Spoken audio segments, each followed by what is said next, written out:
A Câmara de Reflexões, a Sala dos Passos Perdidos. É a lei. Todo ser, antes de ver a luz, tem que se formar, enclausurado em um ambiente de recolhimento. Só depois de ver a luz é que se inicia a sua aprendizagem e aperfeiçoamento, mercê de um processo contínuo, até que sobrevém a morte material.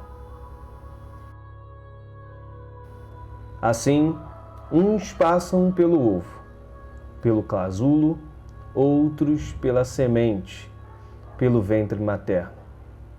Assim também o maçom, ainda profano, antes de ser iniciado, passa pela câmara de reflexões, o útero de sua loja-mãe.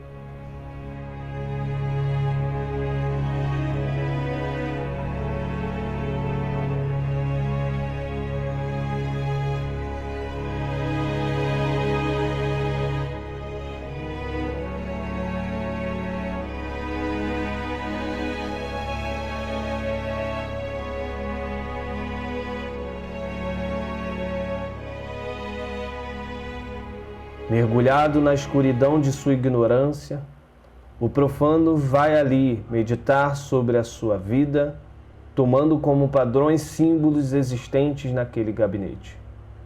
O pão e a água, o enxofre, o sal e o mercúrio, a bandeirola escrita, vigilância e perseverança, os ossos, a caveira, a foice, a ampulheta e a sigla vitriol. E as perguntas cujas respostas irão compor o seu testamento. Tal simbologia fundamenta-se toda no hermetismo. Trata-se da primeira fase da grande obra, a putrefação, que não ocorre somente no interior do ovo filosófico. Criação que não é apenas inerente ao homem, mas também e principalmente a natureza operante. A câmara de reflexão, dessa forma, faz às vezes de útero, onde se dá a maravilha da criação, imediatamente antes da iniciação, que é o nascimento, o conhecimento da luz. A grandiosidade da criação maçônica que ocorre nessa câmara fechada e quase totalmente escura é análoga à iniciação dos essênios, identificando a união de Deus com a alma, como o princípio de toda a vida mística. Há também a analogia dessa câmara com a caverna sagrada dos Templários, onde o ambiente tétrico e sinistro do clima do norte somavam-se emblemas da morte. E era no dicotomia gerada pelo norte e o meio-dia que os Templários fundamentavam seu esoterismo, incutindo nos iniciados a existência de uma outra vida. Nada se perde, tudo se renova.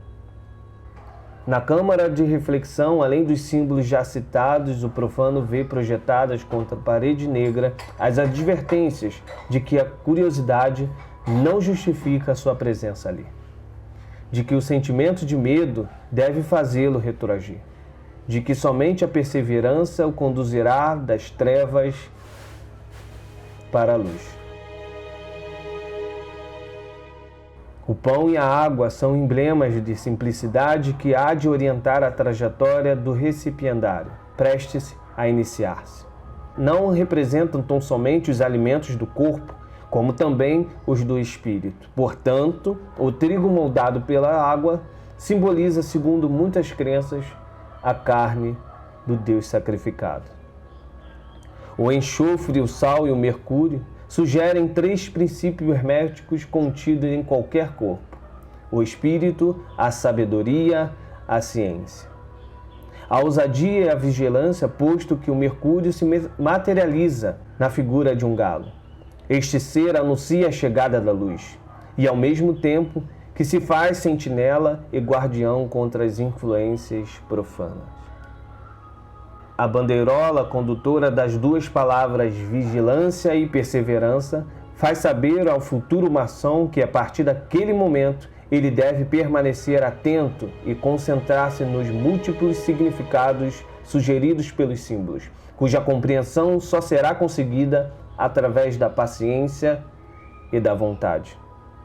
Chumbo e metal simbolizam a morte do profano, transmutado pela vida espiritual, a metamorfose do chumbo em ouro. É o despojamento do antigo homem para que se prepara para o novo nascimento. A sigla vitriol, que significa sulfúrio, pedra ácida, pedra oculta e vulcânica do fundo da terra, condensa-se a frase mística: visita o interior da terra e retificando encontrarás a pedra oculta. É o chamamento de um profundo à alma através do silêncio e da meditação, respondendo sobre as obrigações que deve a Deus, à humanidade, à sua pátria, à família e seus semelhantes e a si próprio. O profano procede ao testemunho de suas intenções filosóficas, contraindo assim uma prévia obrigação. Tal testemunho passa a ser seu testamento, pois sabedor de sua morte para a vida profana, o iniciado naturalmente terá que fazer aquele juramento.